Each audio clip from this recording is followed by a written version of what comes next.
Red alert વચ્ચે બોટાદમાં alert mode. NDRF એસડીઆરએફની માંગ, કંટ્રોલ રૂમ શરૂ. રેડ એલર્ટ વચ્ચે બોટાદમાં એક્શનમાં ધારાસભ્ય ઉમેશભાઈ મકવાણા. બોટાદ જિલ્લામાં ભારે વરસાદ અને રેડ એલર્ટને પગલે ધારાસભ્ય ઉમેશભાઈ મકવાણાએ મુખ્યમંત્રીના ઓએસડી અને રાજ્યના રાહત કમિશનર સાથે તાત્કાલિક વાતચીત કરી એનડીઆરએફ અને એસડીઆરએફની ટીમ મોકલવાની માંગ કરી છે. સ્ટ્રાઇવ્સ નાગરિકોની મદદ માટે બોટાદ સર્કિટ હાઉસ ખાતે ખાસ કંટ્રોલ રૂમ શરૂ કરવામાં આવ્યો છે. કંટ્રોલ રૂમ નંબરો 999898969898989693 આગામી 3 દિવસ સુધી ધારાસભ્ય સ્વયં કંટ્રોલ રૂમમાં હાજર રહી પરિસ્થિતિ પર નજર રાખશે. નાગરિકોને અપીલ કરવામાં આવી છે કે જરૂરી કામ સિવાય ઘરની બહાર ન નીકળે, નદી તળાવ અને પાણી ભરાયેલા વિસ્તારોમાં જવાનું ટાળે તેમજ તંત્રની સૂચનાઓનું પાલન કરે. Makwana Jaydeep, neat 24 news, Gariadhar. પૂરા સમાચાર જોવા માટે નીટ 24 ન્યૂઝને સબસ્ક્રાઇબ કરો. જનતાને વિનંતી કરું છું કે ભાઈ જરૂર હોય તો જ ઘરની બહાર નીકળજો. 3 દિવસ સતત આગાહી છે અને સાથોસાથ હું પોતે અહીંયા બોટાદ સર્કિટ હાઉસ ખાતે મેં મારો એક કંટ્રોલ રૂમ ખોલી દીધો છે, જેનો નંબર છે 99989806 અને 999898989693. હું પોતે કંટ્રોલ રૂમમાં સ્ટાફ સાથે 24 કલાક બેસવાનો છું.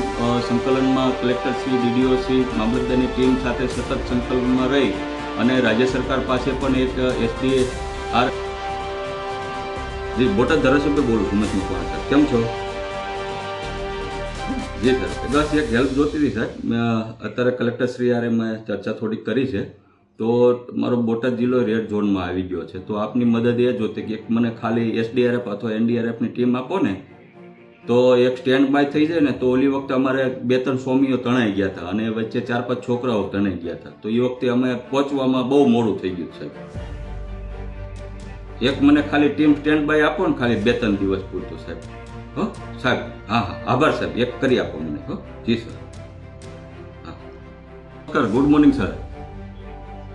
જી સર, હવે એક સાહેબને મેસેજ એક પહોંચાડજો અથવા તો શક્ય હોય તો વાત કરાવજો. મારે એક રેડ ઝોન છે ને, તો એક એસડીઆરએફ અથવા એનડીઆરએફની ટીમ જોઈએ છે સાહેબ, સ્ટેન્ડ બાય બોટાદ માટે. હા હા હા હા હા, અત્યારે હું બસ થોડી વારમાં જ વાતચીત થાય છે. અત્યારે કાર્યક્રમ એમને ચાલુ છે ને ઓલો, એટલે હા જી ઓકે, મોકલી આપો. હાજી હાજી, પણ મને એક કરી આપજો સાહેબ, કારણ કે અત્યારે આ વખતે થોડુંક ગંભીર જેવું જ છે. હા સાહેબ, યાર એવું લાગે તો મને જી સર. હાજી સર, હાજી સર, જી જી, હા હા હા, વાત જ કરી લઉં છું. પણ શક્ય હોય તો વાત કરી નાખો. જી સર.